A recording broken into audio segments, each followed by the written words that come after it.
morning, good afternoon, and welcome to the College COD playoffs here in Columbus, Ohio at the Belong Gaming Arenas. I'm Hold Shift with me proper, and boy, it's been, what, 4 years? 3.5, if you want to be specific, in the making. We're finally able to do this whole thing on LAN. Feels great to finally represent CCL here in person. We got 8 teams ready to duke it out to be the first LAN champion for CCL year, man. It's crazy. Yeah, big shout outs to eFuse for obviously picking up the CCL and getting this all to happen. But of course, Belong Arenas, if you're looking for, hey, maybe somewhere to kind of get out of your own house, get into some high-end PCs. They've got high-end PCs and a bunch of PS5s here, by the way. So they're all over the country. If you're in the Columbus area, you need to come by and check these guys out. But with that all said, it's LAN, and it's a $25,000 total prize pool with 12 grand going to the champion here this weekend over the course of today and tomorrow. It's a pretty penny. When you think about the greater scheme of things, that's a decent amount of money to be battling over. Again, teams have been practicing, they've been screaming, they showed up yesterday. They are ready to show what it is going to take to become their first place champion. 12,000 shekels on the line. Of course, second and third place, I mean, they still walk away with a 6K, 2K respectively. Paying all the way out to top 8 where they will get $750 as well. Alan, look, just for what it's worth, the prize pool is great. To do it all in person, oh, man. It's going to get hot, man. It really is. It's going to get unbelievably electric. So with that in mind, of course, we already said there's 8 teams that are going to be here. It is a double elimination style bracket with a lot of it being played out today. So, of course, naturally, as any bracket would, you start in upper bracket, round 1 overall. There's a list of the teams and kind of how things are going to unfold in this first slot. We will continue our coverage into winners round 2 before we jump down, and we will be covering every single round, including losers round 1, 2, and 3 today. So we've got a lot of games to be played, and let me be honest, if you fall in this first winners bracket matchup, you're in for one hell of a lower bracket run. Just already looking at the 8 teams that are here, you're going to have a gauntlet and a half to just run through. But yeah, you get knocked down to losers round 1 where your matchups obviously will not be any easier, but then the pressure is truly on. Again, in person is one thing, but having to step up to the plate and having to make a long losers round go, that takes a certain amount of composure that a lot of these collegiate athletes might not be prepared for. Oh, yeah, absolutely. And the thing about it is some of the teams that are here already had to do a lower bracket run just to get to qualification points. So who knows? You just don't want to put yourself in that position. That's pretty much the easiest thing that we possibly could say. Of course, we've already shouted out what's happening here on Belong, but there's a lot of other partners that we have to thank, including Esports GG.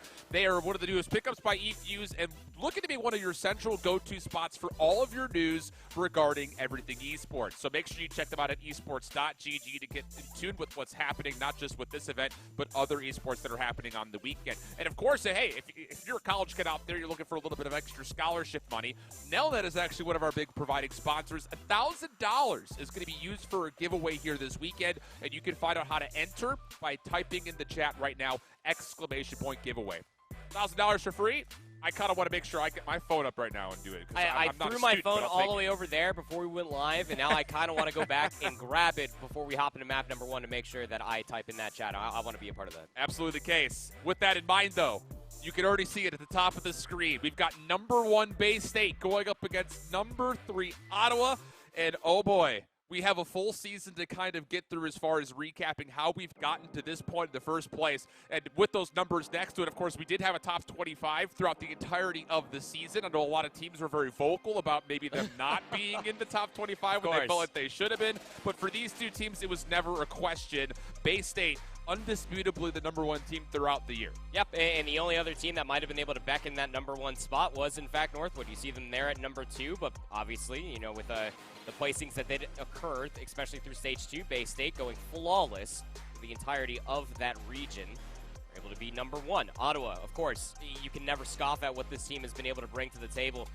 It's always been these 3 at the top. You would truly feel throughout the entirety of the year when we first started doing top 25 power rankings, but you even go down further on down the line as well. You have a lot of upset potential. A lot of teams that aren't even here that are already in the top 15 power rankings. It's absurd really see and speculate how much talent is truly here in the College COD League. And even with that, outside of the kind of upset potential out of some of the lower-seeded teams in the top 25 making it, I think the bigger storyline maybe in some people's minds is the fact that there were a lot of top seeds that didn't even get out of the group stage. And we take a look back as far as how this postseason had fared. Those were the regular season power rankings. But as you look over towards the Eastern region, this was the opening postseason group phase. We had 64 total teams make it to the postseason.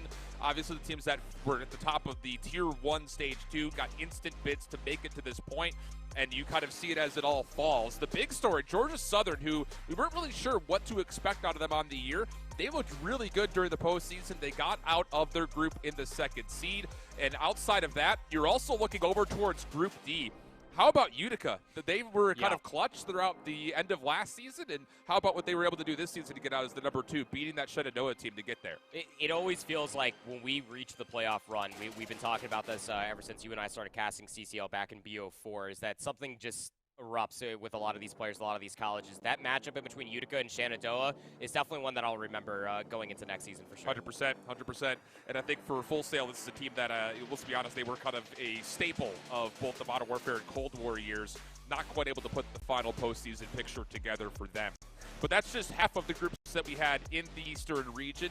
The other side of it was just as exciting, especially that Group E, a three-way tie at 2-1.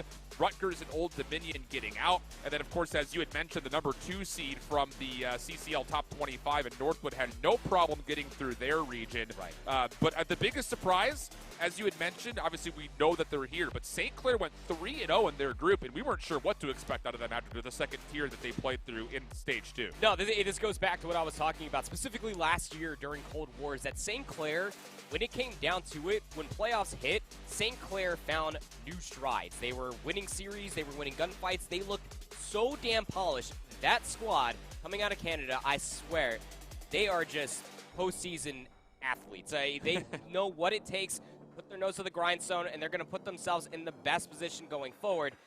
And who, well, honestly, would not put that best foot going forward? You want a 3-0 out of your groups. It's crazy. Big stuff there. So again, as you see it highlighted in the gold, the top 2 teams from each of those groups would then make it to the Eastern Region LAN qualification bracket.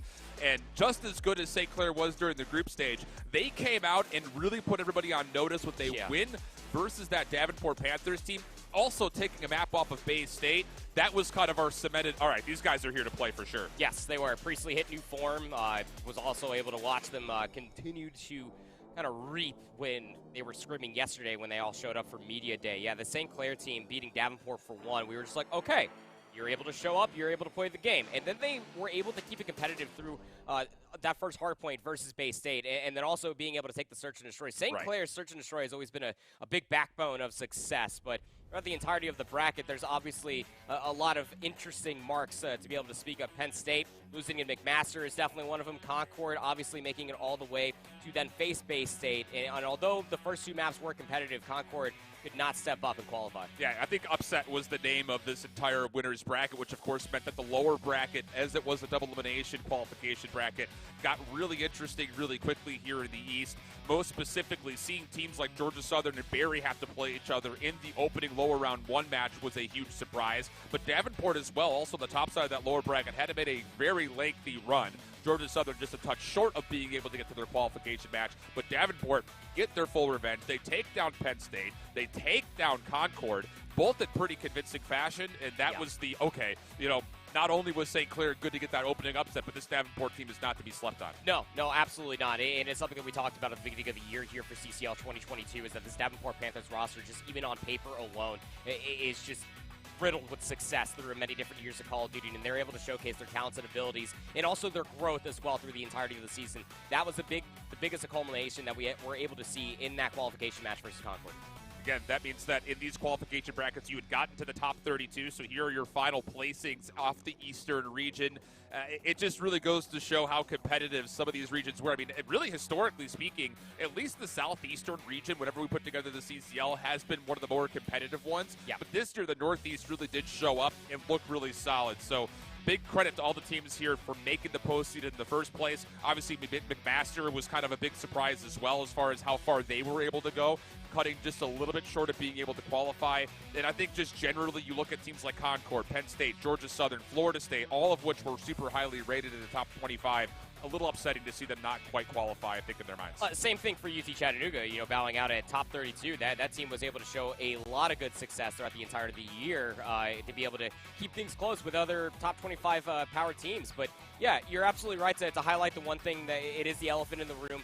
We are here. It is the first LAN for CCL, and Concord is not here. They could not win the qualification matches. It just feels so strange that we're doing a top 8 and Concord's not going to be here this time. Yeah, it is a bit weird, that's for sure. But now we take a look over at the Western region. Again, the CCL was just fully fleshed out this year. We had like 228 total schools participating between the main and the Academy League. But the Western region was one that a lot of people had their eyes on because in the Western subdivision, you had Texas that was boasting a lot of super solid teams. And then the Midwest was kind of an up-for-grabs region, honestly speaking. So you kind of look through some of the opening groups, the teams that had made it through. Big shout-out to the Maverick Esports team out of out of Minnesota, Minnetonka. They looked really solid as they were trying to make their way through the playoffs, just not quite get through both St. Edwards and Westcliff. And interestingly enough, I mean, you did have a really competitive set of groups between Group C and Group D. A big battle of Ohio between Akron and Miami of Ohio there kind of determined the top 3 seeds, rather, I should say.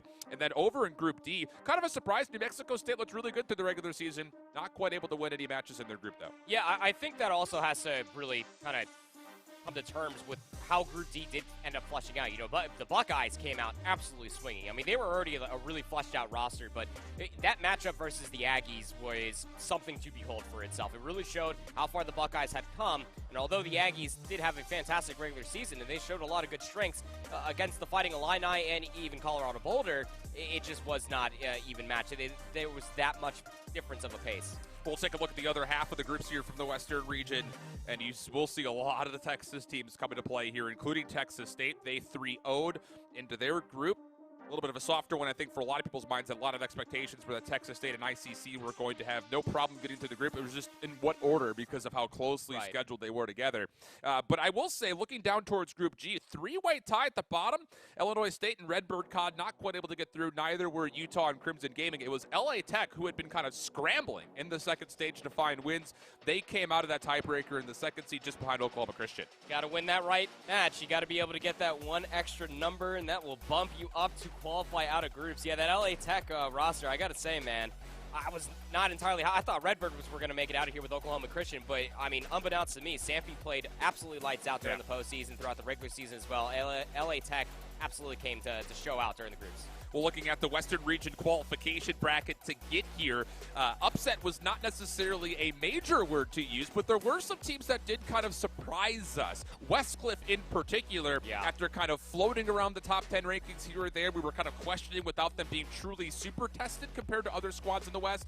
What were they going to give us here in the postseason? But they came out 3-0'd Oklahoma Christian pretty competitively and also took a Game 5 versus Ottawa. That was a huge moniker towards success as they approach this LAN here. Yeah, it's one of those things, again, when you're looking at this Westcliff roster, you truly do feel like the Warriors have no skill ceiling. You feel like that it hasn't even been looked at yet with the strides that they were able to put together for themselves going forward. But even on the lower side of this bracket as well, I mean, Arizona State looking pretty darn comfortable all the way until they had to go up against a white-hot St. Edwards University. Yeah. The Hilltoppers, you can put that in the same file cabinet. Once playoffs hit, they found new strides. Absolutely the case. So we'll take a look at what the lower bracket here and what the final two teams had to do to qualify to get to this point in Columbus.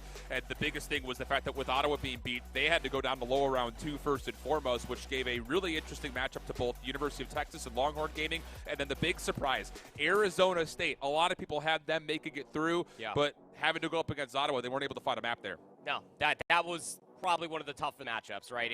We as casters, we all did our predictions. The majority of us had Arizona State, but the way that everything ended up flushing out for itself, everything got thrown around from a lot of crazy upsets or even surprises, as you were saying, for Ottawa to even be down to the lower bracket, losing that map 5 to Westcliff Warriors. It's just one thing that I'm sure Arizona State were obviously not prepared for, but I mean, how do you even combat in that? It's your last match of the night. Absolutely. And then that Southern Illinois team, I still feel like a lot of people are sleeping on this Cougar squad.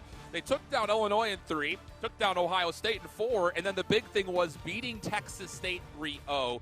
and most of those maps actually were pretty darn convincing. So that was kind of, I think, you know, for a lot of people that had not seen them on broadcast a lot, maybe a chance for the Cougars to really show off. So here are your final placements from the Western region. Again, Texas really came through big. Texas and Oklahoma both, actually, as far as the states are concerned, had a lot of representation in this Western region.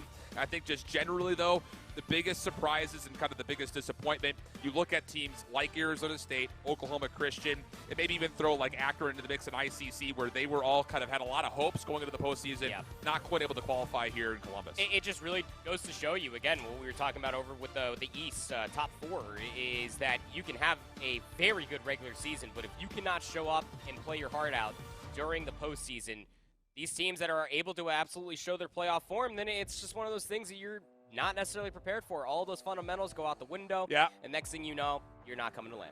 Well, that's the regular season recap. It's time for playoffs, and we're going to kick things off with a winner bracket round 1 matchup between number 1 Bay State and number 3 Ottawa. Let's get ready to go. It's CCL LAN playoffs starting right now.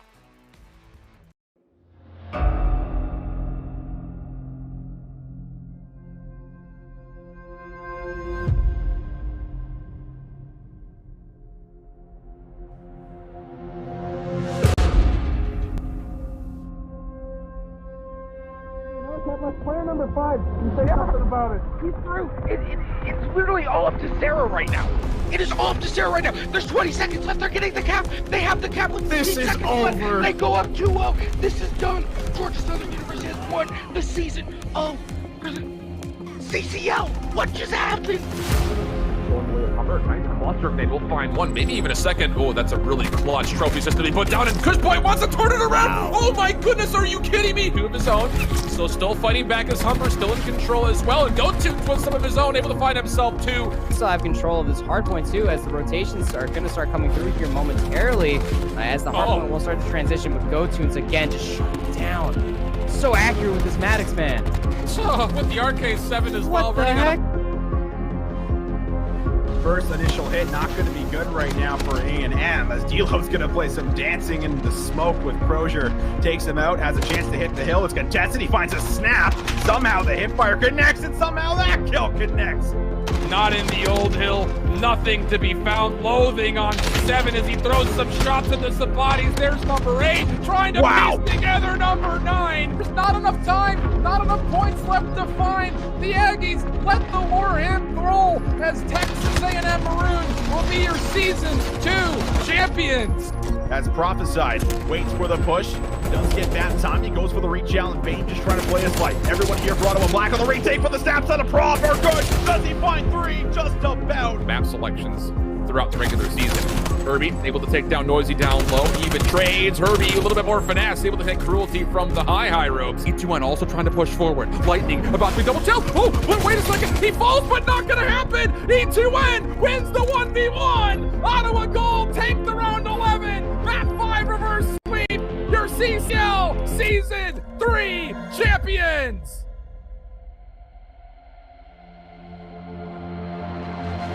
He's going to be dancing with Effectini, and he's leading the charge. Oh my god, he finds a second as well. Gunsy, you should finds a third Gunsy on 4 in a row. So Concord has an opportunity to get numbers here first. This comes down to can they find the kills as Bay State is playing around the train yard, and no. Rex for 5. Additional advantage. Yeah, it's just these SMGs are absolutely destroying the Berry Buck. 2. Kind of bouncing back and forth between 60s. Right now, the Warriors are looking like bullies on the map. Lucassi on 5 in a row. Can he find 6? There's the strafing run. Gets a second, no problem. Has a read on where Baker's position. If this stun connects, Biggs is in trouble! And it's a 1v3! Defensive round, if you are the Ottawa Braves, you're pushing the players back into their spawns. Big Herbie now on 6 in a row. After the pistol goes for the Automaton, why not make it 7? It's going to be electric right now from Arizona State, as they're rushing the point, but Thresh! What a nade! He's gonna find all 3. Ren, Concord trying to make their way back in. Sheldon and North all the way in the point. Sheldon around the corner. Quick it there. 250 to 249.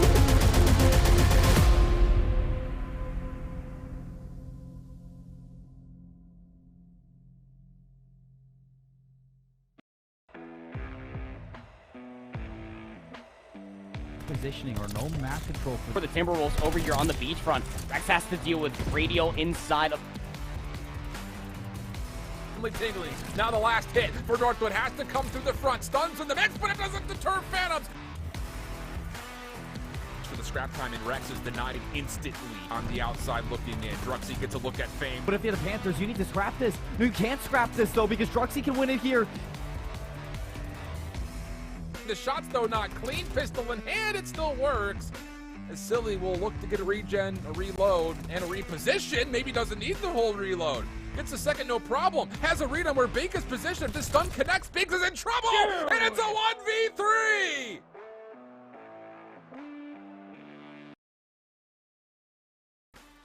Perfection was always the name of the game. Your #1 team from the regular season, only dropping 4 total maps. It's your Bay State Bulldogs. You saw them in the intro video, but here's the roster. And well, I was going to ask, where do you start? You start with Silly because, of course, he's former world champion, and right. A lot of nostalgia kind of built into the World War II themed games, I'm sure, for him. Sure. But he's got a supporting cast, quote unquote, that also is filled with star potential. Yeah, I mean, you take a look at Rex and Phantoms, you know, family members, obviously, you cannot ask for a better accolade in between the two of them, that they have qualified for every single Challengers Elite season since its inception not too long ago. But I think that the main focus for this squad in particular is Druxy. You remember at the beginning of the year, you and I were both asking ourselves, like, what is Druxy going to bring to the table? How do you even play along with both Phantoms, Rex, as well as Silly? I mean, you got championship caliber rosters here.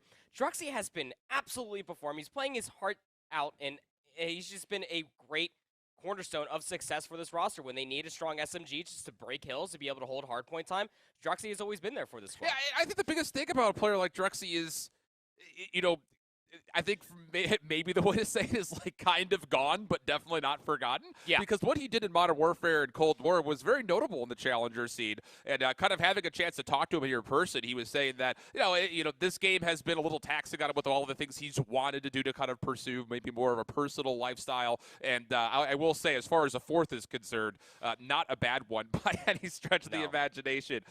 So now you take a look at kind of what exactly Bay State was able to do on the year, especially as you kind of look at, you know, their regular season was, like mentioned, it was just flawless through and through. Their group stage performance was that. I mean, you see their map records too. It wasn't just the fact that they won every single map. They dominated every single map. Yeah, just about every single map. I mean, they were only tested one time through 2 maps, truly. You would feel like when it goes back down to that matchup versus Northwood, when they ended up actually losing that control 0-3, and then the hardpoint that soon followed by a whopping 12 points. It's just one of those things, again, for this Bay State roster, although competing on a multitude of different teams throughout Challengers this year, they still show up. They utilize the staff that they have with Coach Mystic. They also have Hunter and Parker in the back end of things to make sure that this squad is as ready as possible.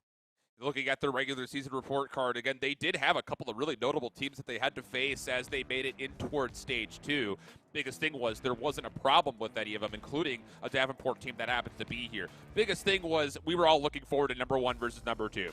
Northwood being that #2 team throughout the year. It was a really fun series that went 5, but the Search and Destroy was just really solid for Bay State in that series in particular. It was polished, man. Everything, the timings, the punishing, knowing that Northwood wanted to play more aggressive, this is where you can lean in, that you, in fact, have 3 ARs. This team is so flexible on a bounce of a dime. This team could absolutely pull out any strategy known to man here in Vanguard. If it's triple SMG, they're comfortable on it. If it's quad AR, they could do it, and they could do it with the best. And now with that in mind, and kind of a new feature that we've got here for the CCL LAN playoffs, our first of the weekend, a star student, of course, featured. It has to be Silly. It's just the fact that he dominated the conversation from minute 1 overall, and rightfully so. I mean, this is a guy that, as World War II was the competitive title, he gave up his college career to pursue playing competitively at the pro level. So the fact that he's kind of had an opportunity to come back to college, finish out his degree, and still compete, it's just none other than Silly would have been our first star student here for this opening matchup. Hey, he's a freshman in the CCL, but he is not a freshman to actual college and to competitive Call of Duty as well. And you said it perfectly, right? I mean, like, when you're thinking about the grander scheme of things, you still want to compete. Yeah. We know he's got that drive. That said, he also wants to make sure that he has a future soon afterwards. So why not do both? Bay State gives him that opportunity to be able to compete at a decent level while also being able to get a college education. I don't know what else you could possibly ask. Nothing to ask, nothing to say. So with that in mind, let's introduce the away team. It's #3 Ottawa. Let's take a look.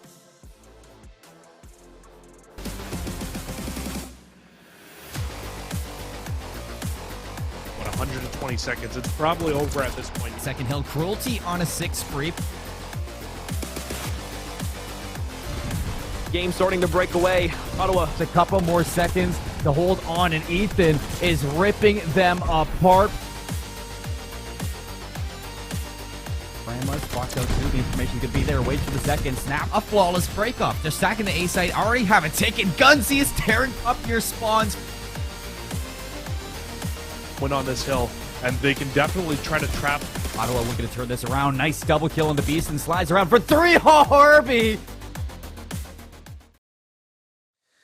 Yeah, school-wise, university-wise, these are your defending champions, but the roster has undergone a couple of changes with some players going to different schools or being recruited by different schools. But still, the fact of the matter is, this is still one of your best teams on the year, rightfully so, and it has a 4-man roster that is not to be slept on in any stretch of the imagination, with a lot of experience through both the CCL and, most importantly, of course, challengers. Yeah, you couldn't have said it better, right? I mean, picking up Gunsy to the mix for this Ottawa roster, you know, when we were talking about the greater scheme of things comparatively on the opposite side, is you want to make sure that you're boasting not only a good player, but you're also giving them a home to be able to get college education. That's everything for Gunsy. Has been really, really good for this roster, keeping them together like glue. I even saw Gunsy yesterday, just making sure that all the other guys have all their monitor settings right. It's just awesome to be able to see what Gunsy brings to the table. And for all of you in chat, I'm going to have one request on the weekend. Everyone right now needs to wish a very happy birthday. Well, not Proper's birthday was yesterday, but today's birthday, E2N is celebrating his birthday today. And it's his GOAT year. He's 23 today, so big happy birthday to him. And look, the thing about it is there should still be a lot of confidence for this team, even though you came out of the lower bracket in your qualification run, and now you have to play Bay State first and foremost. The thing about it is you've got a lot of players here that are familiar, not just with the players on the other side, of course, looking at Gunsy playing on StrikeX with Silly, but also, of course, the familiarity that the team itself has built over the course of the last year and a half. Yep, not to mention how much practice that they actually have been putting together for themselves. There was a lot of alarming times throughout the entirety of the regular season for this Ottawa University roster that they had to sit there and quite literally ask themselves, is this where we want to be? Are we happy with our current placings, and are we comfortable with what we are bringing to the table? More often than not, it was a so-so answer, and this team absolutely laid it down, and they made sure that they were as ready as they possibly could be for playoffs. So here is their regular season kind of at a glance. Again, perfection was the name of the game for a lot of the teams that we kind of have here that are featured, maybe quote-unquote favorites. The biggest thing was during that regular season run, they actually played up against a lot of the teams that find themselves here. Most importantly, the 3-0 versus St. Edwards that they did in Stage 2, and of course, the match versus Westcliff, which was tremendously close in the regular season, and well, we'll see it here in a moment, but they did face each other later down in the playoffs as well. Biggest thing about it was this Ottawa team did what they needed to do to kind of continue to build the favorite that they had established last year. It's very important to note for this Ottawa University roster that out of the 5 maps that they lost, 4 of them were lost to Westcliff. Yeah.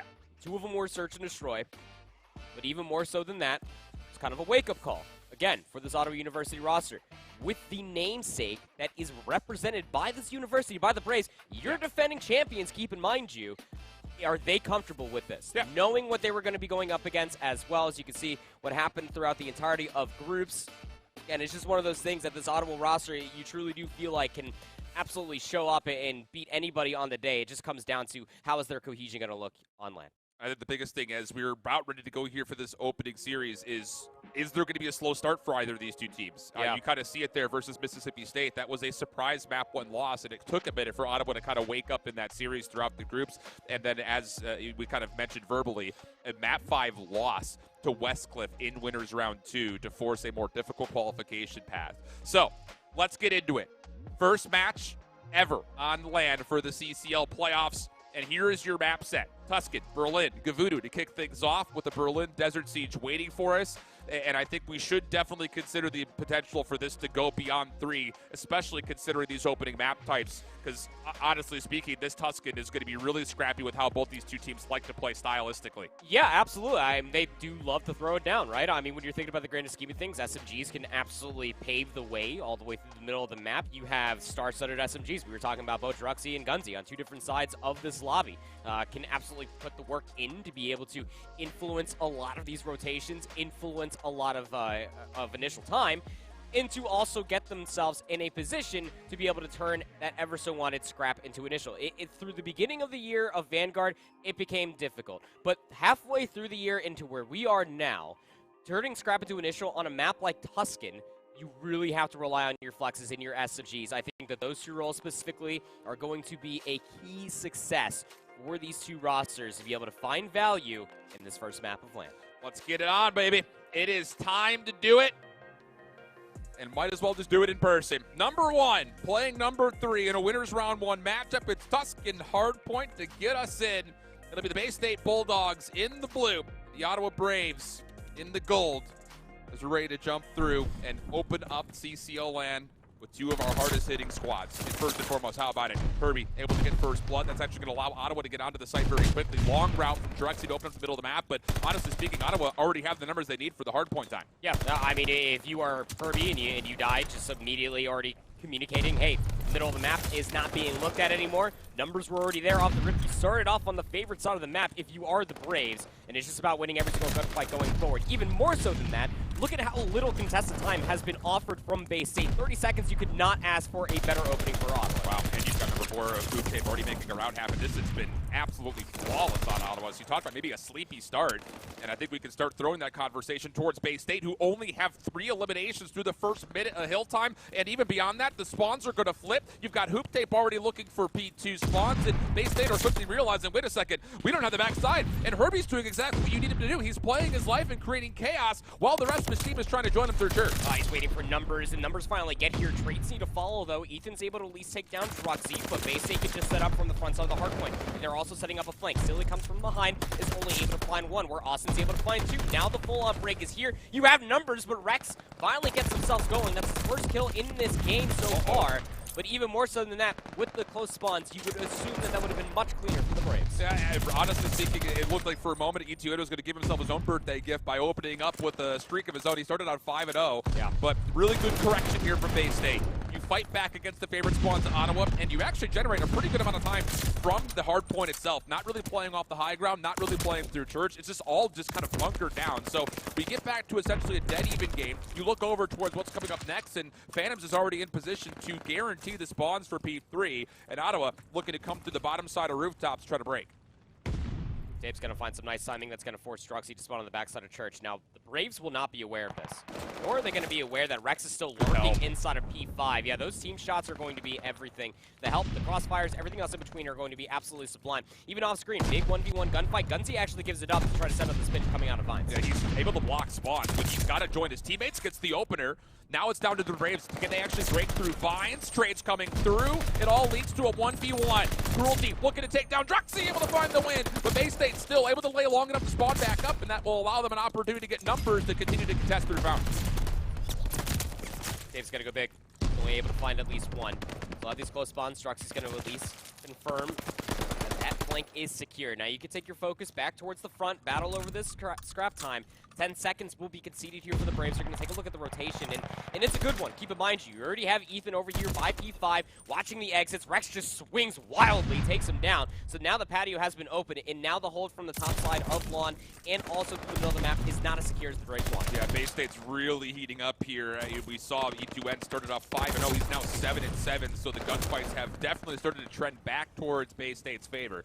But it will be a full team wipe for Ottawa on their initial hold attempt. Spawns will still stay good for them as they look to reclaim the lead. Bay State, full 4-man stack over through the first hard point and statue. They're going to be met by Hoop Tape first and foremost. Good information here for Ottawa as they look to set up this next hold. 30 seconds on the clock to play with. Nade's starting to litter the point from the hole in the wall in. Now it's just down to who wins these gunfights as they start to unfold inside the hill themselves. Now the hit. Rex from the corner. Not going to find anything. Gunsy also keeping safe at the back, and it's Ottawa. They're going to get the first 2 kills, no problem. Silly's trying to open up some space, but honestly speaking, it's just a little too late.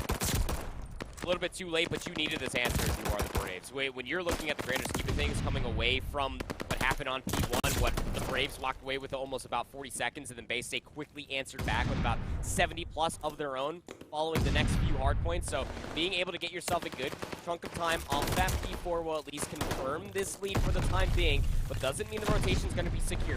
P5 is a Michael Bay film. Nades are going to be coming out. galore. Hoop Tape's able to find at least 2. That could be the opening that Ottawa's looking for. Oh, Rex actually wants the challenges. He was the only player nearby. He was in a key position to try to lock down the bottom floor, but Phantoms comes over to at least keep that in contest. But largely speaking for Ottawa, that is more than job done. You get a little bit of benefit off of the team days, and you're able to clean up the gunfights very, very well. Now it's down to this final possible break attempt for Bay State. 3 members involved, but the gunfight still going the way of Ottawa. One more player able to slip the net, though, so Bay State can regroup and maybe try to fight for the back 20 seconds. Good so far for it, but honestly speaking, it's maybe not convincing enough as here comes Hoop Dave, and he will have the final word. Scrap time will go the way as Ottawa as they will win this first rotation of Hills. Need about 140 to 82. That's a nice little bounce back considering that Ottawa had, what, about a 45, 50-point lead going in towards P2. Bay State did a fantastic job of holding P2 from the front, kept P3 contested. They were obviously able to find more contested time through 4 and 5. Now you need to be able to turn P1, which we know going towards the second set can be a money hill. You have an isolated 1v1 going down over by the south side of the map. That could be for the flank. These 3 players for Ottawa coming out from Vine need to be dealt with, and the trades just simply are not there cleanly enough. Hoop Tape will be dealt with inside of view, so Bay State can hold for now.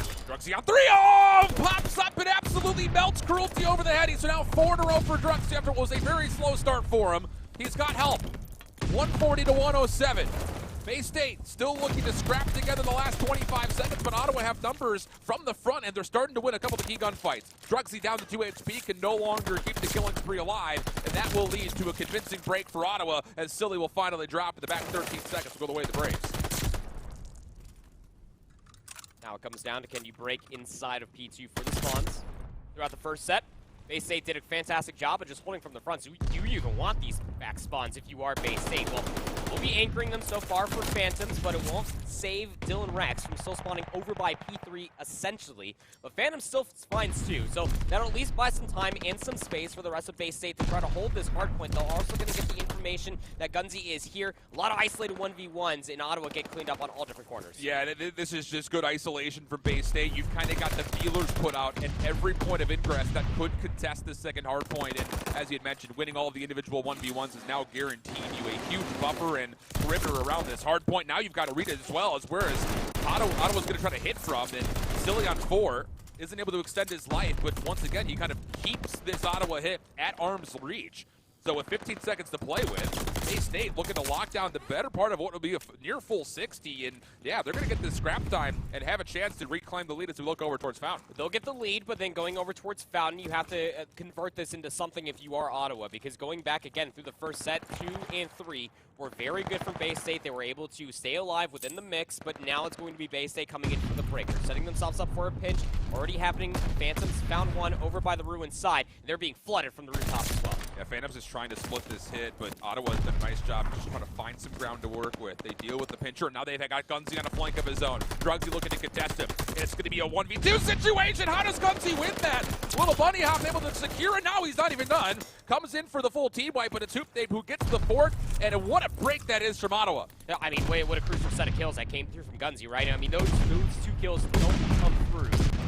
And the backside of Wine was not going to be secured, you would assume. Bay State probably would have been able to beckon to get a little bit more time off of P3. But Rex is here. He's able to find 1 on a Cruelty. He's also playing this Fountain to a high degree. He's able to find 1 more, but is not going to stay safe from grenades. Finally, a last scrap time break comes through. Ottawa will be able to secure the next 7 seconds and already flying through the middle of the map to try to contest 4 early. Yeah, the exit for the Braves here is going to lead to an opportunity to possibly contest initial.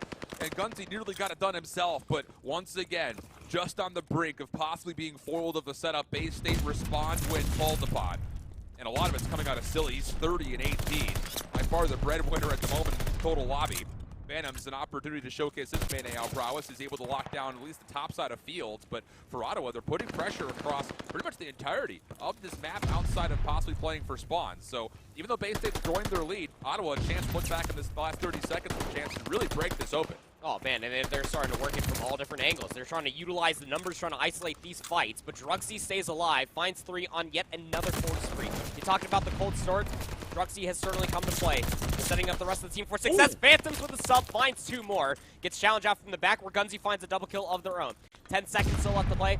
Ottawa are going to be looking to soak it all up. And Bay State are saying that's just fine with us. Well, we're going to go try to set up for 5. The thing about this is this setup towards 5 is only 2 players strong at the moment, because you still have to worry about the mid-map exit from Church, so Ottawa has the option to try to flood, but there's really not enough kills. Is there another teammate that completely foil Bay State's hope? Here comes another opportunity as Hoop Tape is the last one to stay alive inside the hard point for now, waiting for other Braves members to join, but once again, it's Bay State who kind of take the low ground, surprise them from the backside staircase, and they're right back onto the hard point with 40 seconds still to play for. You got to break this if you are Ottawa. You got to somehow contest this going forward. Kills are at least coming through. Trades are not going to be good enough. You got to find a convincing kill feed. Finally, the trade onto Phantoms will come through. Gunsy's on 6 in a row. Needs to play their life here, needs to get a little bit of a bait, some help, so that way they can get kill number 7. But the Suns, the nades, are going to keep them low. Gunsy's just going to play this corner and wait for kill number 7. That is incredible help from Cruelty, but Druxy still gets the double. Cruelty on 3, looks to try to keep the hard point in the favor of the Braves, and it does very well. 5 in a row for Cruelty, but now a last 1v1. Gunsy off the respawn, looking to play for scrap time, but it's Silly who takes the win. So now with Bay State, close to 230 to 213. Numbers though for the Braves towards new. It's all about what Druxy can do on the rotation, and he's got good help from Phantoms, as it will be Bay State to get the initial. Now a chance to close map 1.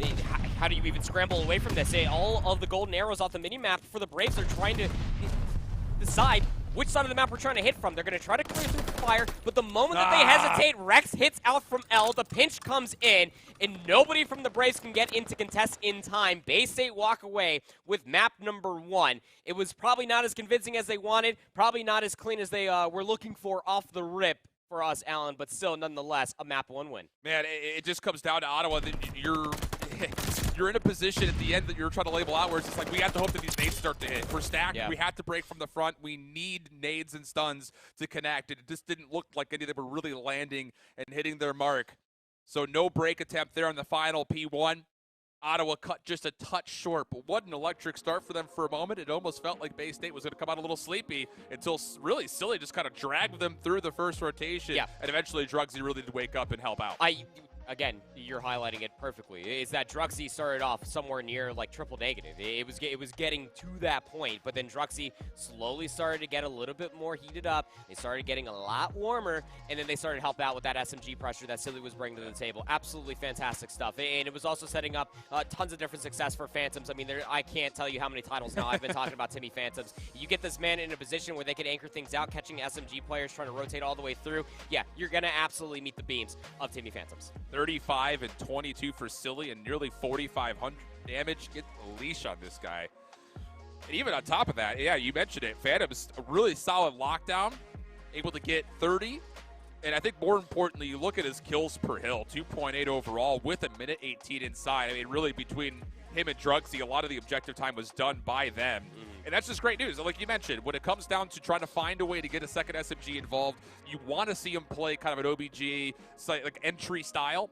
And for Drugsy, he may have been a little bit of a slow start, but he was able to get himself on a couple of different sprees and nearly 2 minutes of hard point time. That's definitely win condition built into the mix there for Bay State. You just really do feel like when you're looking at the opposite side of the board, I mean, 250 to 213 is a very competitive scoreline. Yeah.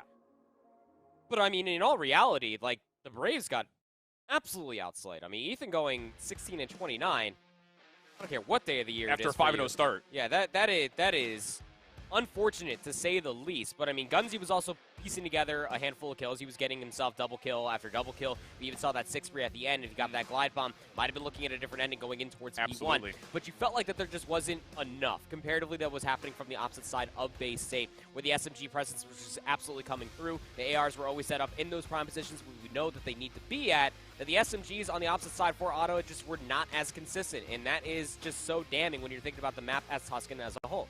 I think it's interesting from a number of ways. I think the biggest storyline there was the near streak at the finish, which think about how key that would have been to be able to try to break that last opening hard point, rotating from 5-1. But yeah, I also think just for E2N, 5-0 start, 16 and 29 finish, not quite good enough to get over the hurdle of that about 40-point difference. So now we take a look towards Search and Destroy, and I was kind of going around the venue and saying it. I think the best Search and Destroy team here on the weekend is going to win this event.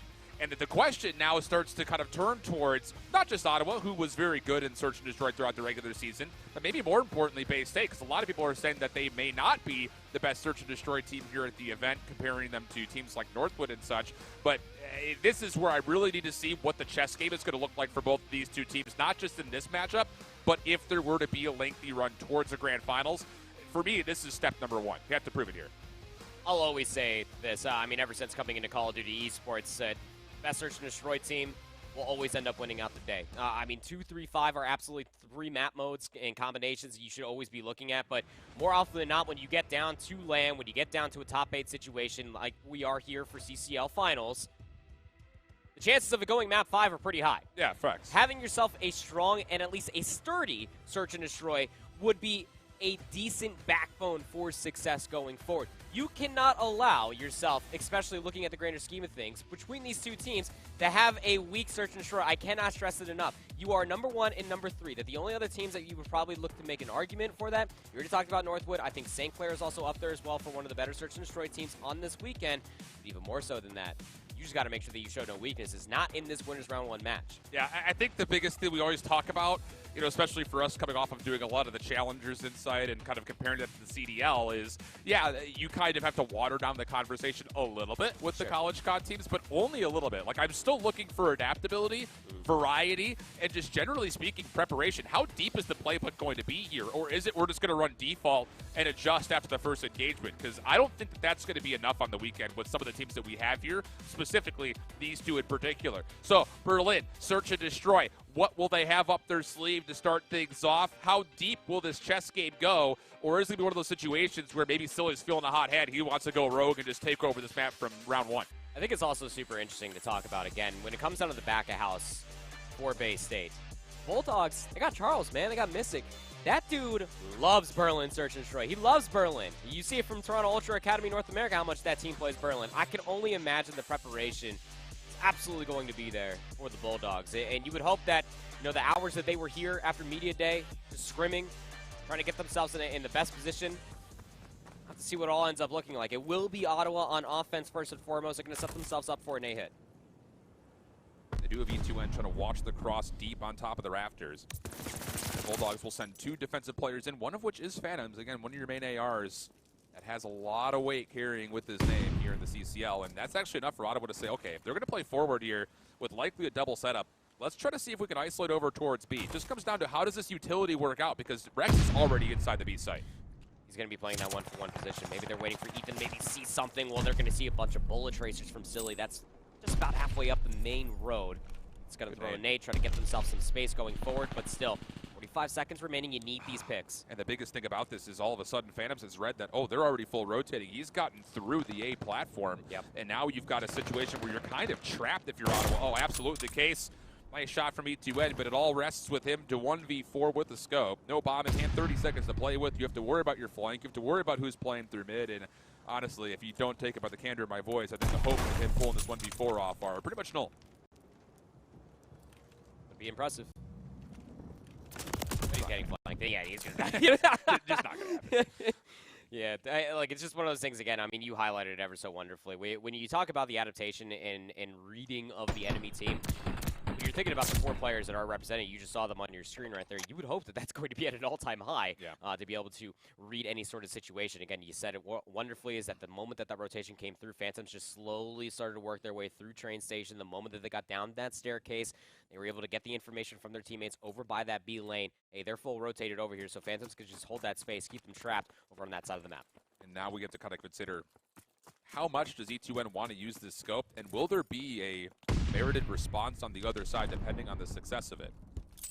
Silly going to kind of escort over towards pillar side. A little spam just to see if anyone's playing close towards bench. And yeah, Hoop Tape's going to let him know that I'm here. A couple of shots will be traded back and forth. Silly already able to clear the backside of the sandbag bunkers. And all of a sudden, Ottawa's really not in a position to help out Hoop Tape, who doesn't have an SMG, by the way. He's got to get this done with an automaton or the pistol.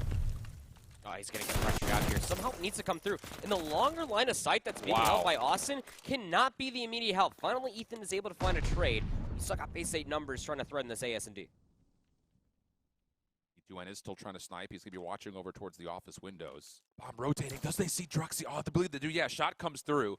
But Phantoms once again takes the initiative play, and he's going to cut off this rotation by pushing over through the docks. A double for Timmy.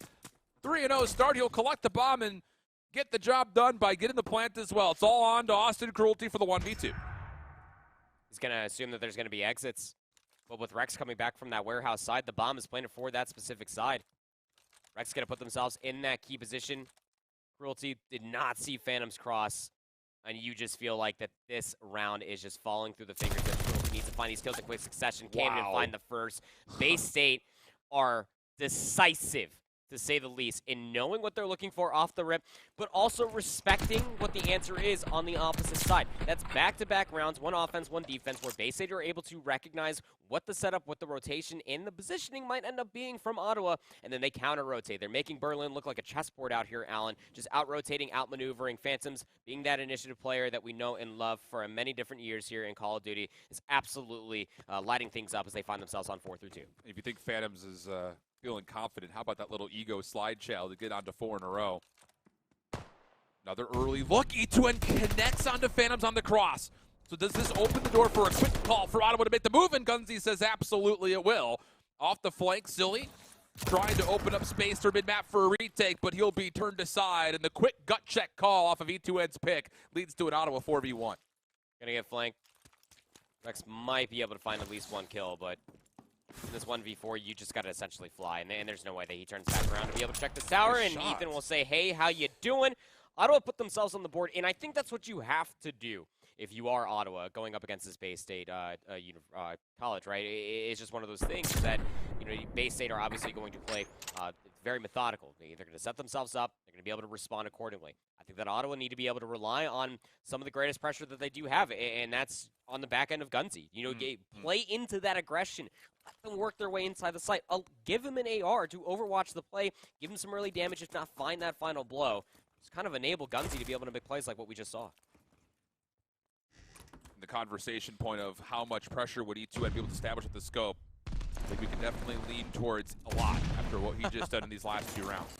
Druxy, quick look over towards A. He gets a little glimpse at Hoop Tape, but Cruelty and E2N are quickly coming to his help this time. They're not going to allow an opportunity for him to get isolated. So Silly, who tried to recheck back through the staircase, does get taken down. The opening nade is good to open up some space. Druxy's going to take that, but it's not convincing enough. And you have to be very careful because the flank is on the way. And Gunzy, who's able to get the second elimination, does back away with his life. Phantoms quick trying to find the trade, but has missed the timing. And Gunzy all of a sudden has an opportunity to use the high ground for a free kill. That'll turn to 3 in a row. Can't believe Gunzy got out with his life for 1. 1v2. Druxy had to try to make a play happen there. It just simply was not going to be. And again, another quick flank comes through from Gunzy, and you already talked about the one big adaptation that Ottawa were looking at comparatively to a round that actually looked the same not even a few rounds ago, is that they were very late on the rotation going back over to help out the lone defender over on A. Not this time around. Ottawa Braves put themselves in a position very quickly to rotate back over and reinforce that AS&D. 2 rounds in a row for both of our 2 teams. Back to Ottawa on the offense. Same setup. E2N watching the cross. Everyone else pushing forward. This time, Bay State are changing up their defensive looks, though, not wanting to necessarily get caught by E2N. They're only going to have Druxy initially playing over towards A, and he's actually doing it very reservedly, as he initially kind of played through pillars, and now is going to rejoin over towards Phantoms on the back side. Opening gunfight. Goodness, Phantoms absolutely beams Hoop Tape, but the trade is good. We go 3v3. Gunzy knows that there's still more people over here. Rotation also comes out from Silly. They are also on this upper courtyard side. They will take down Gunzy. 2v3 we go. Anso needs to get collected, and Silly hits the flank. Star Student makes the play. E2N, though, has picked up an automaton after collecting an elimination with the scope. Also has the bomb to work with, and Dead Silence if he wants it. Gets a little bit caught. The double shell comes through. Lots of damage, but no kills. And Bay State will break up this 2-for-2 round exchange as they get up now again. Just marginally 3-2. Yeah, just firm handshakes all around. You take the first 2 rounds, Bay State. Ottawa will take the next 2, so now we'll go 1-for-1. Truly, that's how the script was written yesterday. I read it. But even more so than that, again, when you're looking at from Bay State, it's those quick rotations to be able to help things out, recognizing that, hey, I probably should not be down inside pillars. Let me go back to the luxury that is Phantoms right now with the Beamerson coming out from his automaton. And Ottawa just simply could not find the trades. They could not find the map positioning to be able to overwhelm the defensive setup that was from Bay State on that AS&D. Other small update. Again, we've got multiple matches going on at the same time. St. Edward's just took a 6-4 search and destroy win over Davenport. Not 100% sure what happened to map number 1, but at least we know for St. Edward's, their search and destroy is also very formidable coming into this weekend. Back into this one. Round 6 in hand. Quick plan over towards B. The only contestant was going to be Cruelty, and honestly, for Ottawa, they're going to be late trying to break up this post plant. Huge advantage to Bay State, who have all of the warehouses for free, and they still have Silly watching the flank and the mid-cross. If they want to do this from their side of the map instead of trying to send players on the backside of the warehouse. It's going to take a lot of time to try to break it this way. Taking too long. Gunzy's in a very vulnerable position. Drugsy's got so much help. Yeah, this is just too late. And 22 seconds on the clock. He's got absolutely no clearance. Now Drugsy feels comfortable to kind of continue to play the clock. Yeah, that just looked like lack of decision-making from Ottawa, honestly speaking. It was late on the call saying, hey, they're at B. Maybe they missed information, but that retake attempt was anything but significant. That same hesitation was also there when they lost all the initial gunfights from 5 going into 1 for the final set on Tuscan Hardpoint. It's that little bit of hesitation that comes back to absolutely bite you in the rear. But it's just, again, when you're thinking about breaking over by that BS&D site, it is a very rare circumstance that you can find value in trying to do it from your side of the map as a defensive team. You have to beam those players on the backside of the warehouse. You know that post-plan situation is going to be set up. And Ottawa just cannot find the gunfights. Need this round. Don't want to be going down 2-5 to base state. Opening exchange kind of disguises any potential commitment. Rex, good look here, though. Throwing shoulders backside of the B site, also avoids the stun, so he's safe. They just continue to play on top of B, and how about the initiation from Drugsy? Completely opens up the middle of the map, and now all of a sudden, defensively, the world is your oyster if you're Bay State. And Ottawa are a little bit trapped. They haven't committed to B yet, but you kind of have to force a square peg into the round hole because your options towards A are essentially gone. Yeah, no, you're trapped, and you're constantly seeing that from Hoop Tape, is always looking over by this exit from Train, and they're going to try to make this rotation happen. Gunzy's going to go up top here and maybe try to cut through the middle of the map, but you're exhausting a lot of time, and that time is being collected by Bay State to collapse on the play. 4 in a row now for Drugsy. Bomb relinquished over towards the top side of Mailroom. And Phantoms is just completely concealed in the back. All of it falls onto E2N, who continues to try to play with the Car 98. And, well, time is going to be his biggest opponent here in this 1v3, honestly speaking. 15 to play with. You don't know really where Phantoms had gone off to. There's a look. And once again, Phantoms happy to ego shell and let you know how he feels about it. Very convincing here. It's now 3 in a row for the side of Bay State as they find themselves at map point. Just love how, like, cool, calm, and collected all 4 players are, and then you just see Parker right behind Phantoms just going crazy. Because, of course, he is. But even still, it's just, again, one of those things that Bay State are just, I mean, I don't want to say they're outclassing, but they're absolutely outmaneuvering Ottawa right now. They're outwitting them. The moment that you feel like that Ottawa finally have themselves any semblance of an advantage, Bay State make that one rotation, they set up that one crossfire, and Ottawa have been trapped for what feels like about 4 out of the 5 rounds that Bay State have won. Quick look here for Bay State over towards A. It's going to be met with a lot of resistance as, how about it, Ottawa's going to triple stack the box around A. Quick flank also coming into the mix, Gunzy for the double. And I like this. As far as an adaptation is concerned for Ottawa, take over the map, stop responding, get proactive. Works out beautifully for a clean first 3 kills. Yeah. Set yourself up with the pace. Don't try to react against it. Phantoms 1v4. Good luck, have fun, my friend. They'll be shut down from the cross. But yeah, so big differences for me personally is that, you know, Ethan finally puts away the Car 98K. He rolls out with an automaton. He plays over top of the AS&D, and it's the same thing I was talking about off of that second round win that Ottawa had previous to the one that they just tacked on the board, is that you almost want to enable your pace differential, and I really do feel like it is going to be Gunzy for this roster. If Gunzy can find himself an avenue of opportunity to be able to find flanks on any map for search and destroy, it could constantly set up positional advantages for Ottawa going forward. Different look this time for Ottawa. E2N not going to be sniping over the mid-cross. Just kind of spreading the map from top to bottom. And that hopefully leads to an opportunity to kind of get information and be able to make a decision a little bit more convincingly here for Ottawa. So far, all's quiet, though. Uncharacteristically so. Rex looking to make the first move. He gets his information, not by way of stun, but by way of a tough left shoulder. That means that this B site's going to be contested. And oh, Hoop Tape has absolutely read that Drugs is coming out of the backside. You have to isolate and get this first blood if you're Ottawa. Goes 1 for 1, at the very least, 3v3. But then Ottawa off of that, I mean, you can see the rotation trying to come through. Ethan's already on the backside of P4. They're thinking that they can make this rotation happen over towards A, but they have no idea where Phantoms is reset up at. Yeah, him able to kind of trade that opening engagement and keep his life was massive. Think about it is, Silly was quickly making sure there wasn't a re-wrap back over towards B, and that leads Herb Tape over through fire. Another exchange happens, but this time now the middle of the map is completely vulnerable. Phantoms, once again, is going to feel pretty trapped. has to essentially force a play. And the timing may work out. Gunsy puts down the bomb! 1v1 for Gunsy, 3 in a row. So now it's on to Rex, and the question for Ottawa is, where the heck is he? Nade will come over towards the middle of the map as he plays through Statue, knowing that no one has exited over towards Fire.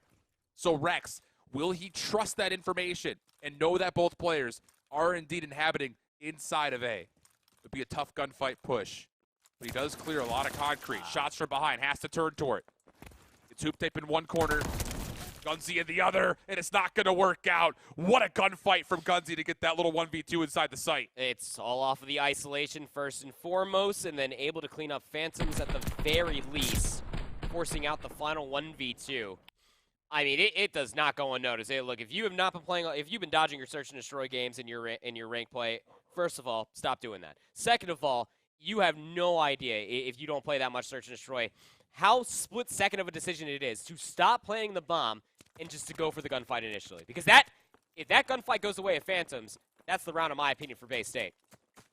Now we got ourselves a round 10 situation here. We'll be splitting the map, nades, everything from your star student of Silly, just trying to bait out some maybe positional errors from Ottawa, but they're not really biting. Think about this is the first look that Bay State's going to have in contest around B, and Gunsy will drop. Quick recontest, though. Cruelty, he may have an opportunity to read where the exit is. But he reveals his position with these shots. So now, going to be tested as Phantoms pushes through this play. And Hoop Tape's going to get caught. Nah, no chance that time around. Once again, Bay State, quick gut check call over towards B. They clean up round 10. It's a 6-4 win. And now all of a sudden, Bay State find themselves up 2-0 in the series. Again, you just feel like that those late starts coming out from Ottawa are just going to be absolutely felt when they go back and they watch this VOD. I mean, when you're looking at the grander scheme of things, it does have to be talked about. Is that Hoop Tape did have a very, very slow opening few rounds versus Bay State. The pace was being set up, not in a way that Bay State were running through Ottawa, sure, but it said that they were outmaneuvering them, sure, outpacing them in the decision-making. Those hesitations really came back to hurt Ottawa in a lot of those rounds, and although they did take 2 of the earlier ones in that round number 4, it's just one of those things, again, that Bay State, they understand what each individual kill means, what the information trade is also all about on a map like Berlin. They trapped Ottawa, again, out of the 6 rounds that they won. I am truly going to say that if not 4, probably 5 out of the 6 rounds was all just a Bay State just absolutely trapping Ottawa into a corner. And let's be honest, those small hesitations, you may be able to get away with that versus some of the teams that are here. Sure. But not against a team like Bay State. No. That is a more top-level echelon play in Search and Destroy, making sure you know exactly what the worst-case scenario could be and how exactly you're going to try to retrieve that, or recover it, rather, I should say. So, with that in mind, Bay State now up 2-0. Very back-and-forth affair largely through a lot of the rounds, but we look back over the stats, and let's be honest, it's just still one of those situations where you've got a clear star, and Phantoms at 11-6 with nearly 1,500 damage really got the job done, and a lot of it was in first blood engagements. He was able to find 3 in total. A lot of that kind of part of that 3-round spree they put together. Yeah, absolutely. And about 1,400 damage to speak of, about 140 damage per round. I mean, my eyes cannot leave player number 7 on the stats board. Phantoms went AWOL, and it's even something to be said that Phantoms, although knowing that they didn't have to always just throw chows all willy-nilly, he was still doing it. The confidence of this guy, even walking away from last week in Toronto, has been at an all-time high. The dude is absolutely feeling himself. He knows what he can do on the map. He's got the laser beam. We saw that clear as day in map number 1. Yeah. For it to come through to be able to influence so much map pressure for Bay State all off of an AR presence alone of Phantoms, can't ask for more. Yeah. And I think just for what it's worth, too, to kind of make sure we're playing both sides of the card here, E2N did a really nice job with the sniper rifle. He did. Match damage and found a lot of success offensively, but I think defensively it took a little bit too long for them to tailor in what they needed to do to make sure that they had good participation across the board to hold off some of those early hits. But with that said, that's a 2-0 map count for the number 1 team through the regular season. Perfection has always been the name of the game for them, and Bay State are looking to continue that moniker by finding a 3-0. So continue control, but after the break. Don't go anywhere. It's College COD LAN playoffs, baby. We'll be back after the break.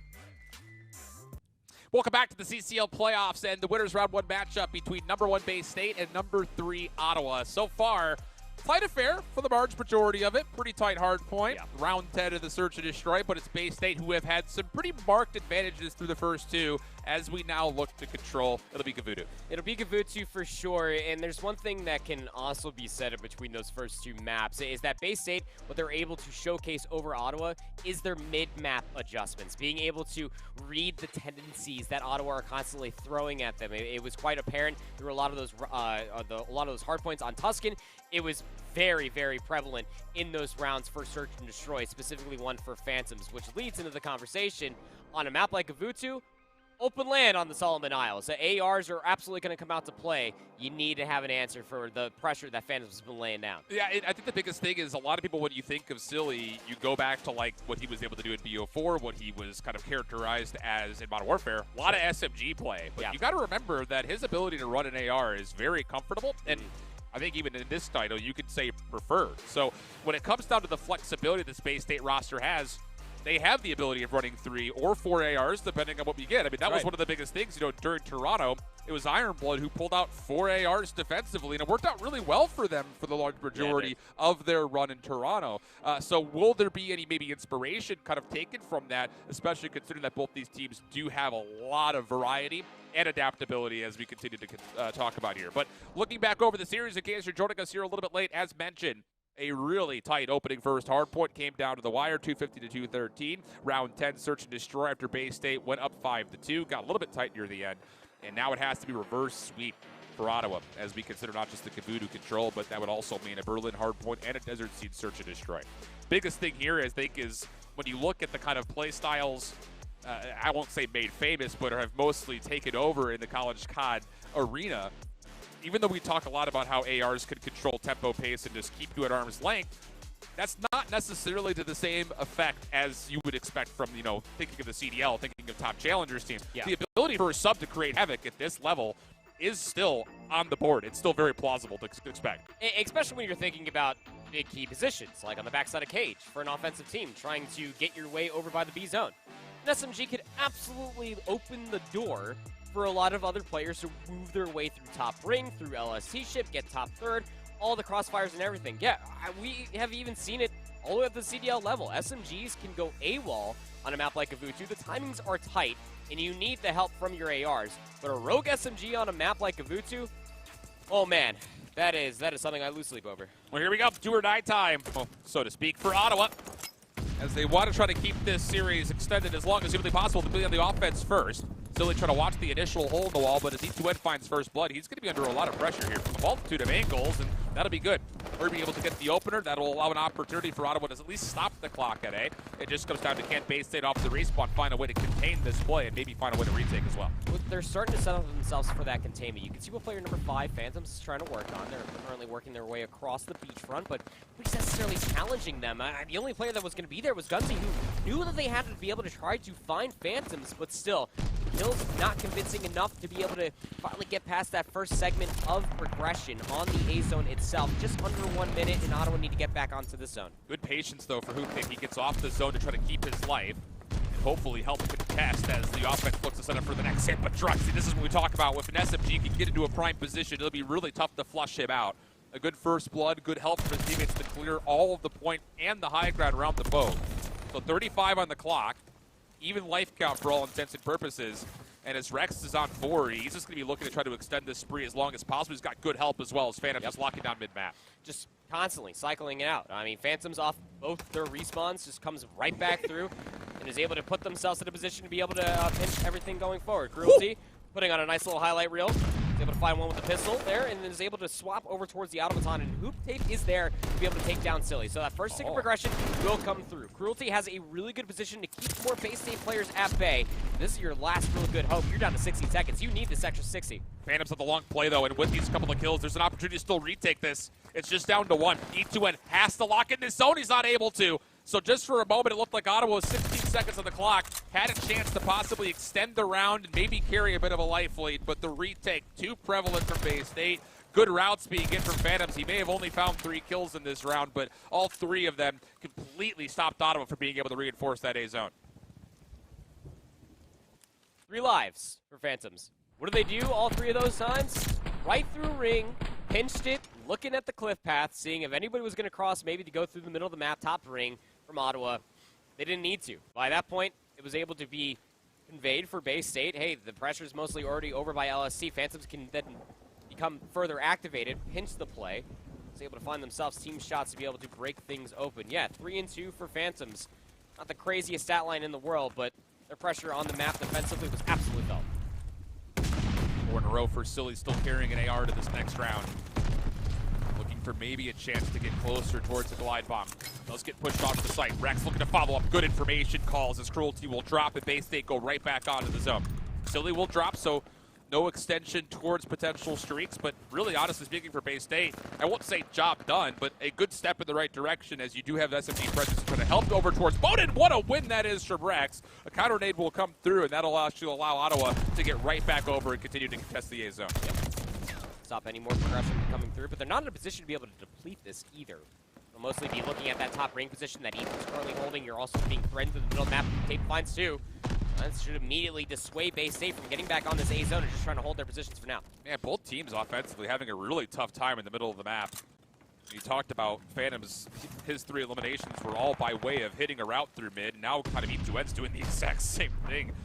It's just completely one-dimensionalizing these attacks from Bay State. And the defense is just happy to just kind of lock down lanes. Corby looking to get aggressive. 4 in a row for him. 10 and 7 has the pistol. Knows he's got Silly weak, and that'll be good for 5 as he extends his life, getting the reload and the reposition with good help from his teammates, looking to get closer and closer to potential glide bomb. Rex off spawn knows that they have to deal with E2N. Finds yet another kill. All of Bay State are trapped inside their spawn. There's simply just no way, man. They're not getting towards this A zone. They have to sprout wings, quite literally fly. Gunsy set up top third. Knows there's one more down low. Will set up Hoop Tape wonderfully to be able to get that kill. Denying every segment of progression for Ottawa, and that is massive for round 5 implications and also just overall vibes. I mean, look, Ottawa were down 0-2 coming in towards this round. They were getting outgunned throughout the entirety of the hard point. You heard that little bit of an exclaim on what we did over here, and Silly's laughing at it. He's laughing at what Ottawa is trying to bring to the table, but that was a very sturdy defense. They found a series of kills. They did not give up their map positioning soon after. Herbie popping off a little bit, trying to insert and inject some energy to this Ottawa team. And how about it with the glide bomb? You can definitely understand why.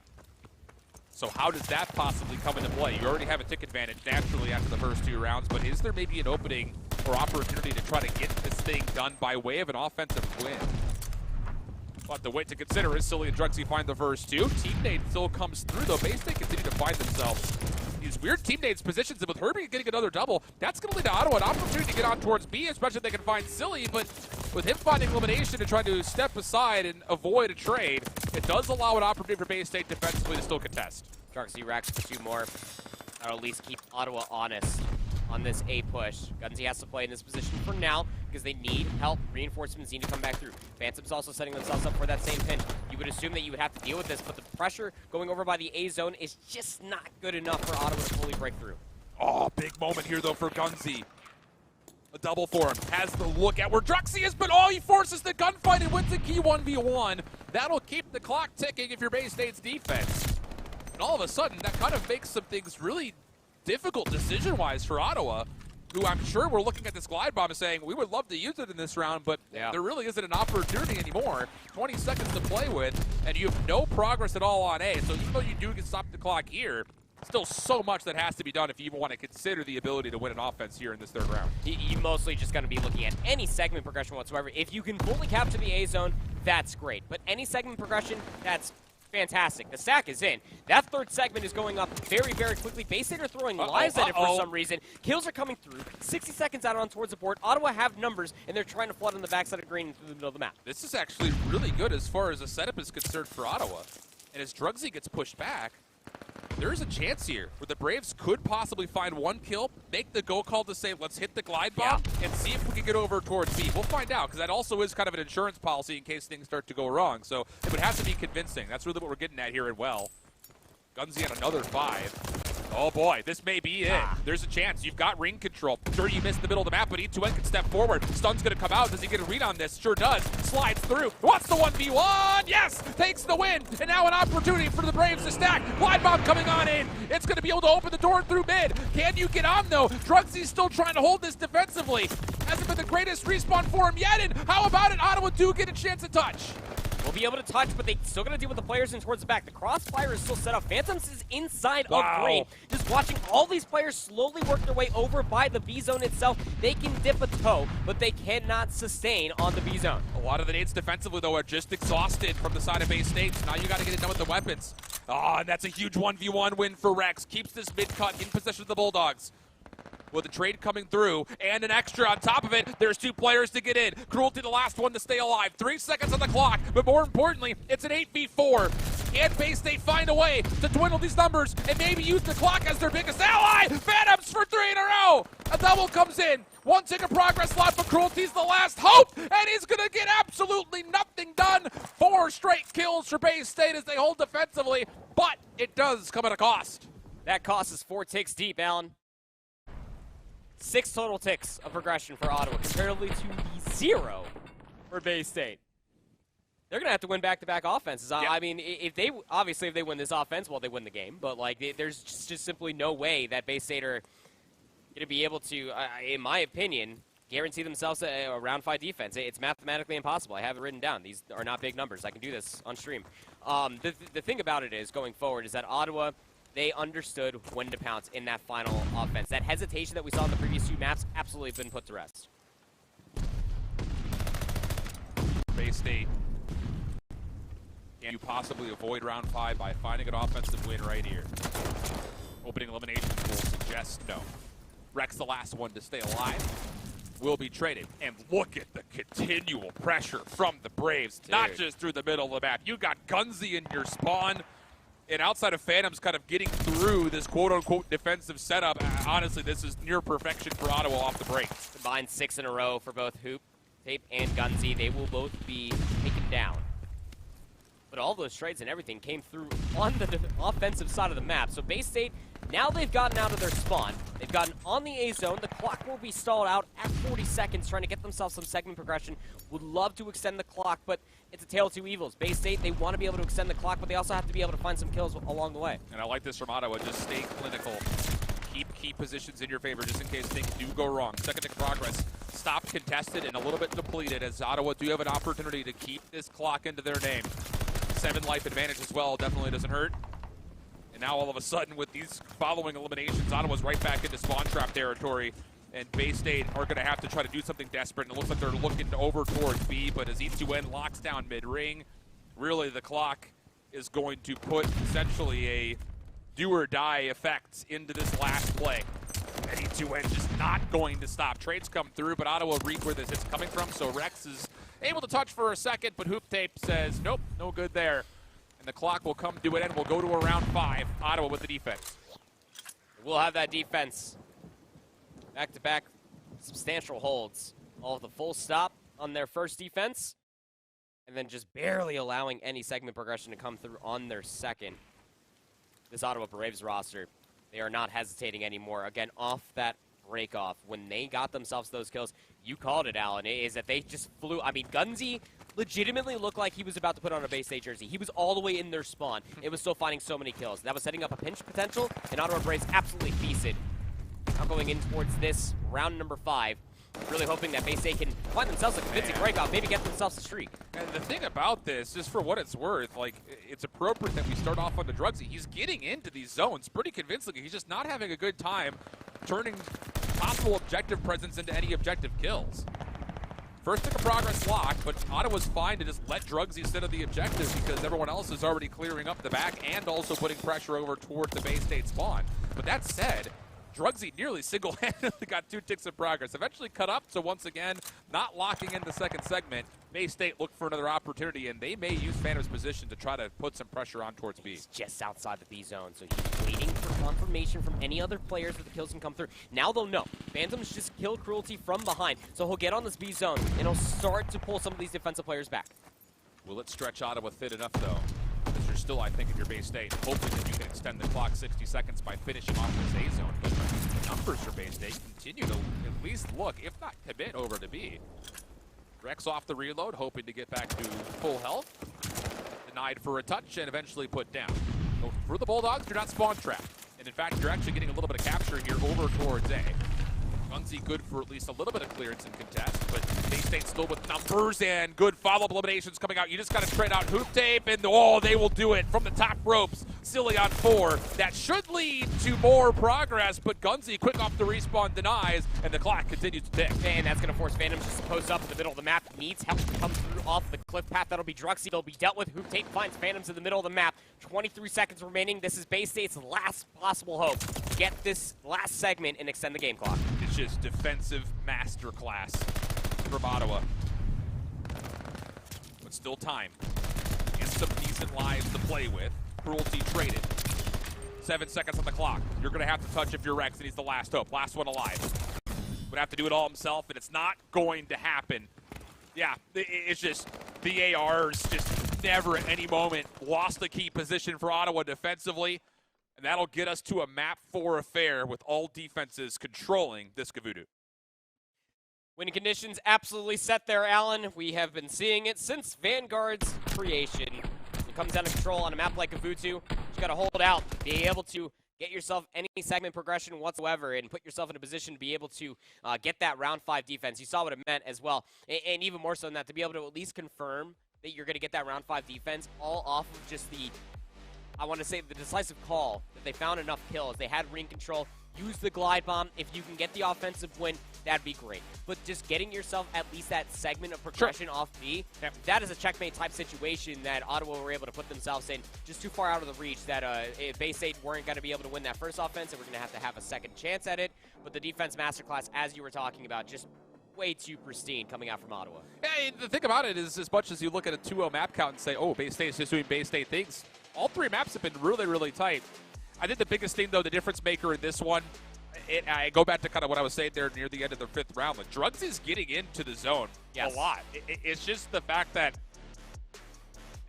I don't want to say he's not getting enough help, but he's kind of put into difficult 1v1 positions where he's holding corners and he's got to worry about 3 different angles simply due to the fact that Ottawa's ARs dominated not just ring, but more importantly, mid-tanks. That front door was never an option for Bay State to work with. And when you've got an SMG kind of holding time on A, where you could get hit from side door, you can get hit from top side stairs, you can get hit from behind you, you're just hoping that the COD gods took your favor, and that just really wasn't the case for Drugsy. So, tough situation, but it was one of those things that if you're not able to win the middle of the map, if you're Bay State, you're really never going to expect that Drugs is going to be able to solo capture an A zone for maybe more than a tick or so. No, I mean, that last round was able to speak to a high degree of what you were just talking about. I mean, if Drugsy's able to get in, but every other point of contact was being lost from longer lines of sight, and Gunzy just finds your way into the backside of the spawn. Hoop Tape is just sitting up top LSC for free. Yeah, Drugsy, you can go sit on top.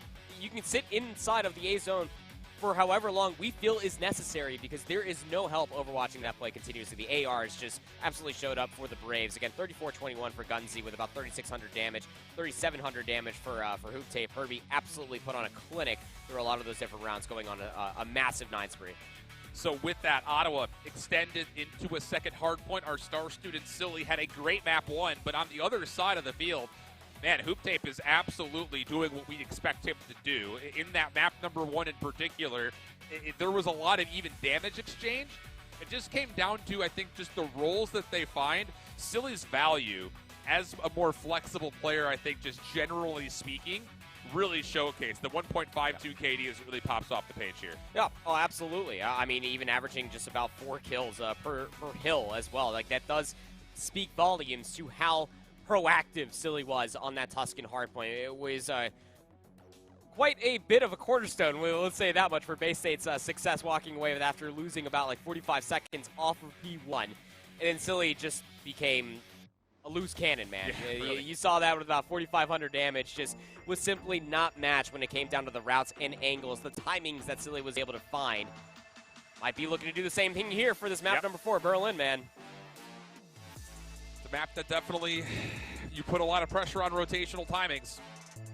So we'll see if those opportunities in Tuscan will once again be a difference maker here in map number 4. Ottawa still looking to put together a reverse sweep on the card to stay alive in this winner's bracket. Otherwise, as we mentioned at the top of the broadcast, making a lengthy low bracket run with the caliber of teams that are here, you just don't feel necessarily great about. So a tough opening matchup for both these two teams, but a good one so far. It's Berlin Hardpoint. We stay on board and jump on board with Gunzy as he looks to control mid-map. And honestly, this is a very peculiar breakoff for Ottawa, looking to get around the back quickly as Gunzy, and they're going to allow Bay State free time, and Bay State's not going to realize this player on the back. So as the gunfights unfold, the E2N gets a double. Here comes Gunzy, looking for the uncharacteristic constraint break, and it works out great as Gunzy gets the opening double. Gunzy just continuing on with their devious ways, and what we saw from Gavutu just finds himself with timing, wraps around the entirety of the map, hinges from behind, forces Bay State to spawn out. So now you're in. 20 seconds still to play here on P1. Hoop Tape still continuing on with their aggressive ways. Will be cut down by Rex over by the staircase, but already trying to thread the rotation. Gunzy is a loose cannon right now, just finding rotational gunfights before the next hardpoint even pops. Wow, what a really cool look for Ottawa. Great in their opening first hardpoint on Tuscan. The same could definitely be said about that route hit to get yourself going here on the Berlin for map 4. Now we transition over to Mailroom. On transition, numbers are good for Bay State, even more amplified by the fact that the kills are pretty much all going the way of the Bulldogs.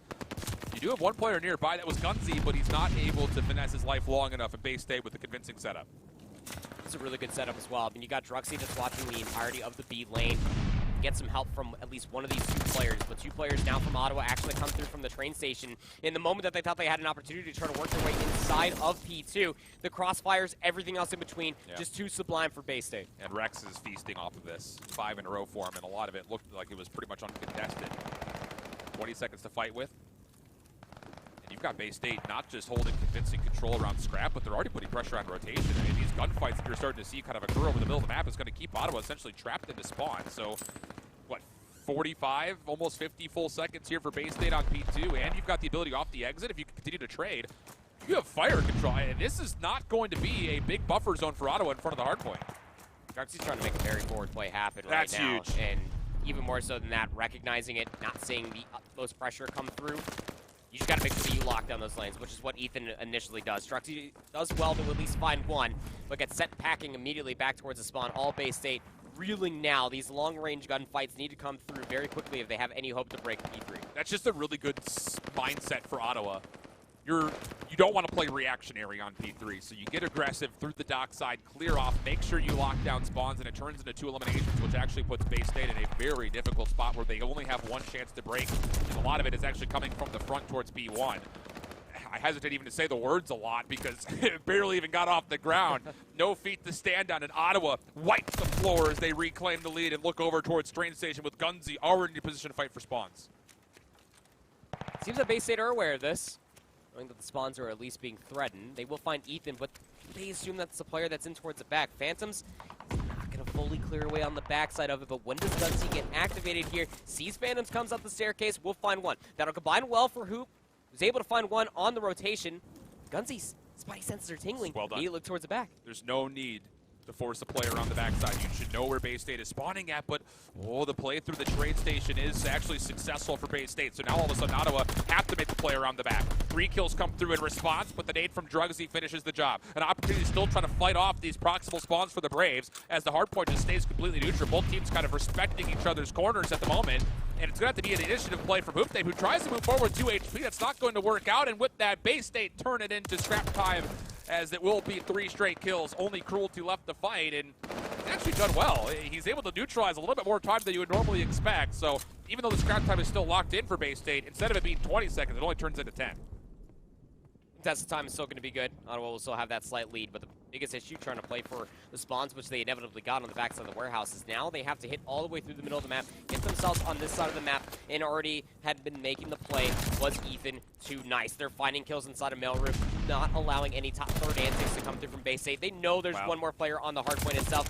Ethan finds them, but inside the staircase, Druxy will find the trade. But job well done for Ottawa coming in towards P5. They try to flip the map, but they cannot get themselves a substantial hold. You need to be a little bit cautious here if you're the Braves. How convincing these last sprees have been for Bay State. They could be trying to get a long route into play. Cruelty able to neutralize the hard point. The rest of the Braves feeling out where exactly is this Bay State squad. Silly. Oh my goodness, he gets smoked by Hoop Tape. The head-to-head we saw at the beginning has been really dominated by Hoop Tape so far in map number 4. Silly just 5 in 12, only 15 seconds of hardpoint time.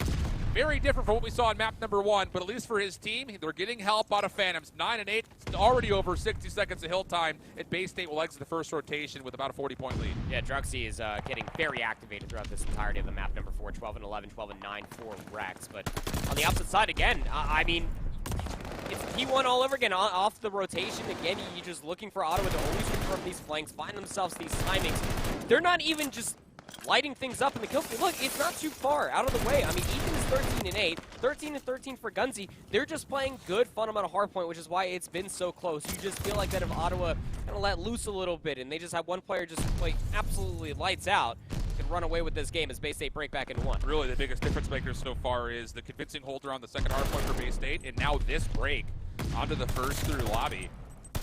He's looking to fight things back. Double is able to be collected. One more to fight as Druxy E2N will finish it off. Last player nearby would be Phantoms, and that will be also handled by Ethan. So the scrap time locked in. Ottawa also have Cruelty on rotation. Number 3 in yellow is able to watch this cross, so there's really not an opportunity here for Bay State to fully enforce. Oh, I say that, and the kill comes out of the corner, so now the Bulldogs can start to make a little bit more of an aggressive and more confident step forward, but they're still trying to feel out how Ottawa are rotating, and that decision, as reserved as it is resulting in some pretty convincing affairs with Gunzy in a corner.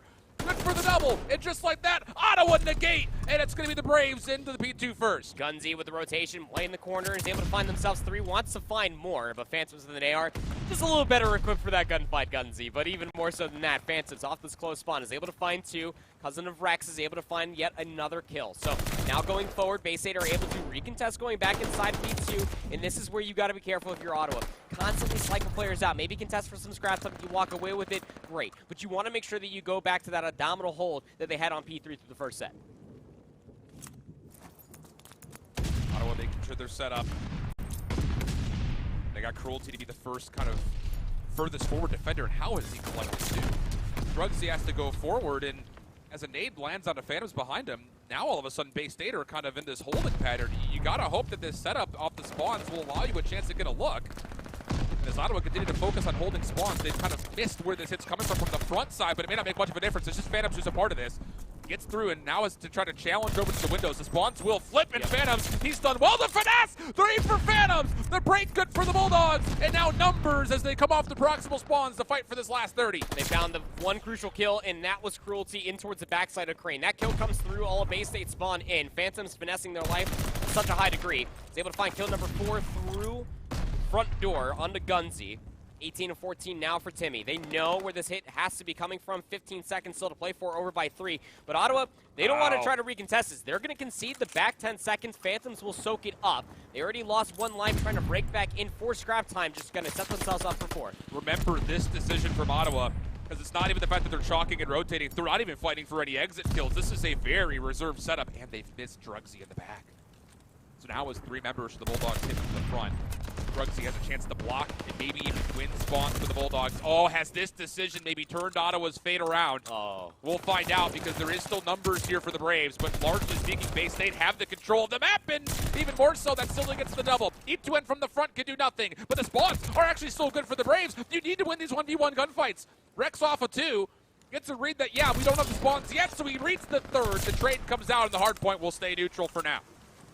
That's the name of the game right now. If you're Ottawa, find a convincing kill feed. Maybe you can walk away with about 10 seconds. You are quite literally in an uphill battle, trying to get out from these spawns, trying to find these kills, trying to get through the middle of the map. Rex will do well to light up 2. Silly feeling the ante. Oh, boy. Will press the issue. Is able to take down Cruelty in towards the back, so it's actually Bay State that are able to soak up the back 10 seconds. And that reserve setup, like you were talking about from Ottawa, absolutely came back to bite them in the rear. They need to get back into high gear and start dictating the pace. And even right now, if you're to take a snapshot of the minimap, Bay State, they have a good read on where this Ottawa team could be, simply because they had players on the north side of the map. You still have players contesting and actually winning scrap time, and now Silly, after the slow start, has brought things nearly back to a 1.0 KD. He's on 5 in a row.